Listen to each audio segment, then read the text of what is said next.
¿Tienes un lunar que te ha cambiado? ¿Una mancha que te ha cambiado? Esto puede ser un signo de alarma o no. Hay veces que ni siquiera es un lunar. ¿Cuáles son los signos de alarma? ¿Qué es en lo que te tienes que fijar? A ver, lo importante es, si tú tienes un lunar de toda la vida o un lunar nuevo, tienes que mirar si estos cambian rápidamente. Cambian de forma, cambian de color, cambian de aspecto, se forma algún tipo de síntoma, como puede ser una costra, un picor, un sangrado.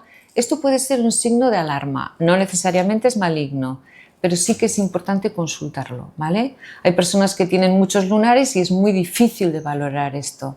Un truco muy bueno es el hacer fotografías de tus propios lunares con la cámara de tu móvil. Tienes tus fotografías, te sirven de referencia y así puedes valorar si ese lunar efectivamente te ha cambiado o no, o te parece que te ha cambiado.